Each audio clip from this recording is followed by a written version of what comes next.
This is the Louie T Network. Exclusive. Hey, either you're outside or you're in the lab room.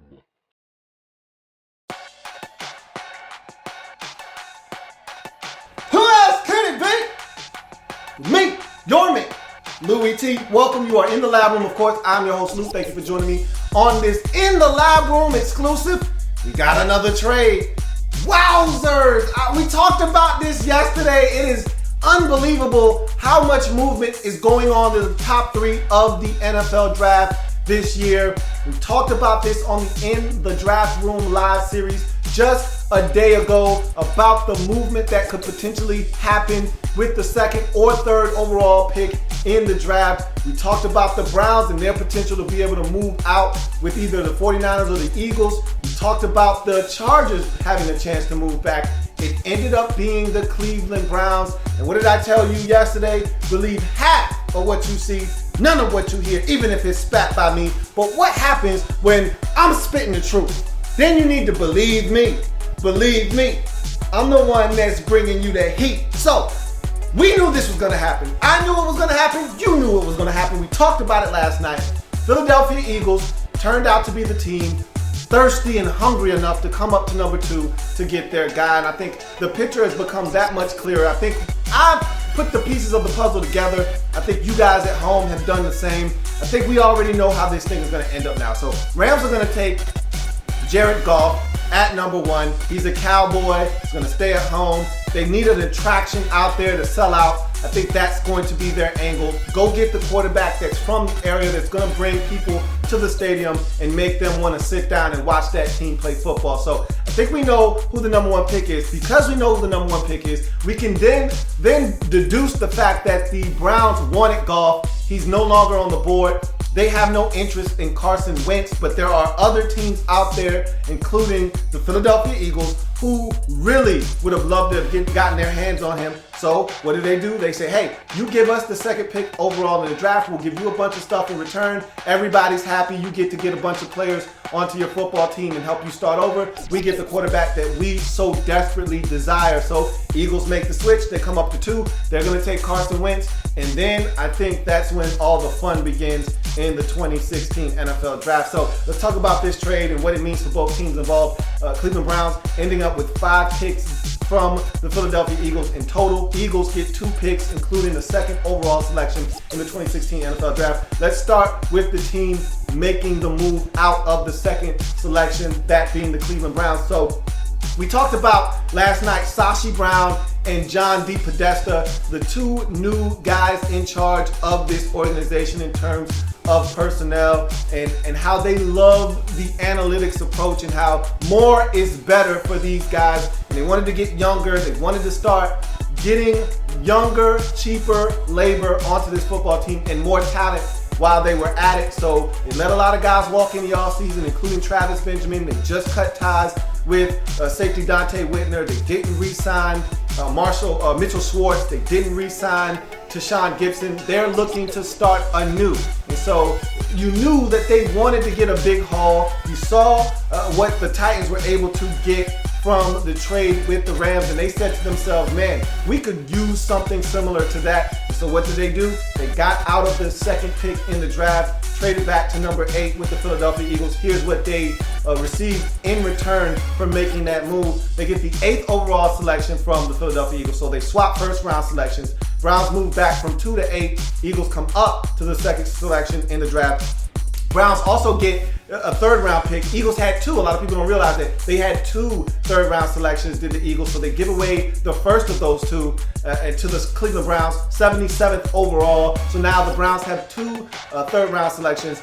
They give away their 4th round selection due to the Philadelphia Eagles. So Browns get a 4th rounder as well, the 100th pick in the draft. And because the Browns had the first pick in the 4th round, they had 2 consecutive picks in the fourth round to start that 4th round. 99th overall, 100th overall. So you're looking at a situation where the Browns have 6 of the first 100 picks in the draft, including 2 consecutive picks to start the 4th round. They also get the 1st round pick of the Philadelphia Eagles in 2017, which is a huge get for them. And I think that's going to be the one that they really are going to be able to help build their team with. And then you get the second round pick in 2018. So that one, you really can't even see that one right now, but you'll say, oh yeah, when 2018 rolls around and you got 2 second-round picks. So really good trade for the Cleveland Browns. We'll come back and talk about what it means for them in a second. Let's go to the Eagles quickly. They come up to number 2. They're going to get the quarterback that they so desire. They haven't been this high in the draft since 1999 when they selected Donovan McNabb. So we all know how that turned out. If you're an Eagles fan, you got to hope that you're going to have some of the same fortune here, going up to number 2 and getting Carson Wentz and having him be the quarterback of the future. They've already said, the Eagles have, that they have no desire to trade Sam Bradford. I'll believe it once I see that is the case, because if someone calls them with a very lucrative offer for Sam Bradford, I think they would be receptive to giving him away and getting something in return. So we'll see what happens there. But I like their logic. They said to themselves that, hey, if we get this quarterback, he doesn't have to play right away, which everyone has said Carson Wentz doesn't need to play right away. Really, none of these quarterbacks in this draft need to play right away. But we know in Los Angeles with the Rams that Jared Goff is probably going to be asked to take the reins fairly early on in his NFL career. But that won't be the case for Carson Wentz. He'll be able to sit and learn in Philadelphia behind Sam Bradford for 1 year, and then Bradford will be pushed aside next year. That 2-year deal that he signed essentially will turn into a 1-year deal. Eagles will pay him about $16 million this year, cut bait with him, save that other money, and then move on with the franchise QB in Carson Wentz next season. So looks good for the Eagles on paper. We'll see what happens with that situation. They also get a 4th round pick in 2017. Don't know what that's going to be right now, but Eagles, the big prize here, the 2nd overall selection in the draft, allows them to come up and really solve some things. And the reason why I know it's Carson Wentz is because he's a bigger, stronger, faster, much stronger armed Alex Smith, which is where Doug Peterson came from in Kansas City. And so I think everyone's intrigued by what Carson Wentz brings to the table, including Doug Peterson, an ex-quarterback himself. I think he is salivating and drooling at the prospects of getting his hands on Carson Wentz and turning him into a perennial all-pro, Pro Bowl type quarterback in Philadelphia. A scheme that will fit him very well if it looks anything like the one in Kansas City with the Chiefs. Let's go back to the Browns because this is a big pickup for them. They stay in the top 10 by getting the 8th overall selection.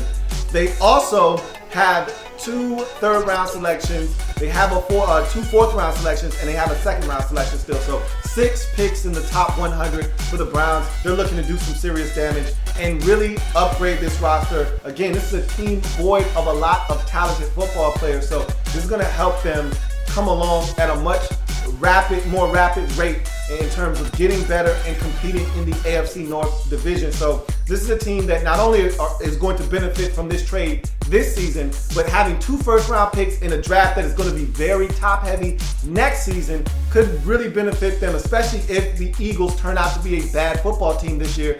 The Browns could really benefit from having 2 top 15, potentially 2 top 10 picks next season. So this could be a huge trade for them, in addition to getting that 2018 pick as well in the 2nd round. So this could be a trade that keeps on giving, the gift that keeps on giving to the Cleveland Browns. Huge pickup for them, and we know what they're trying to do, and now the question becomes, what do you do at 8?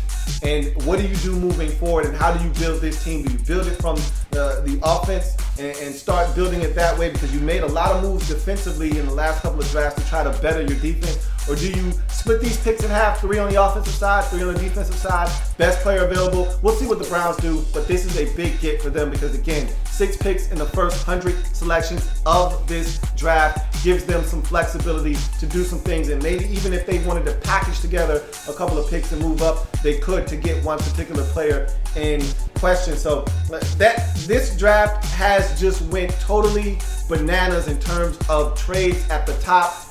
This hasn't happened in over 40 years. The last time the first 2 picks in the draft were both traded in the same draft was 40 years ago. So I told you it was like a unicorn last night. This is amazing. I talked about this potentially happening. You guys out there talked about this potentially happening, and it happened. And so Browns out of number 2, Eagles now holding the 2nd overall selection. And like I said last night, all the teams behind the 2nd pick in the draft, the Chargers, the Ravens, the Jacksonville Jaguars, all of these teams are smiling ear to ear because now all of a sudden, you know you're getting yourself a blue chipper, and now the question becomes and begs, now that the Eagles aren't at 8 anymore, does Ezekiel Elliott fall in this draft? Could the Tampa Bay Buccaneers be the beneficiary of Ezekiel Elliott falling? Could someone come calling the Tampa Bay Buccaneers at 9 to now trade out to get in front of the Giants, who could use a game-changing back at 10? We'll see, man. This draft, it just gets wackier and wackier each and every single day. The closer we get to the draft, the less we know about the 2016 NFL draft. Another wrench has been thrown in the game plan of the 2016 NFL draft. I'm just going to continue to sit back, eat my popcorn, and watch this thing unfold. What do you guys think about the trade and the ramifications, the ripples that this trade could have?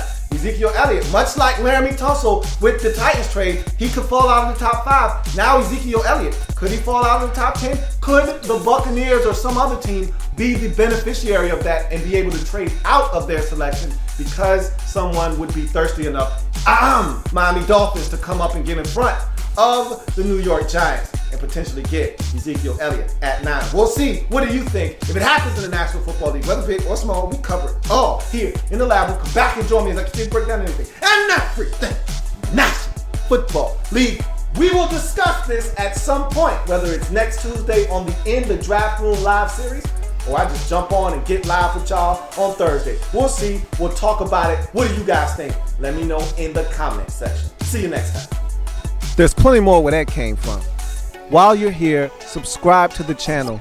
If you want more Louie T, be sure to follow me on Twitter at In the Lab Room, or you can like the Facebook page at In the Lab Room. That's In the Lab Room on Facebook and at In the Lab Room on Twitter.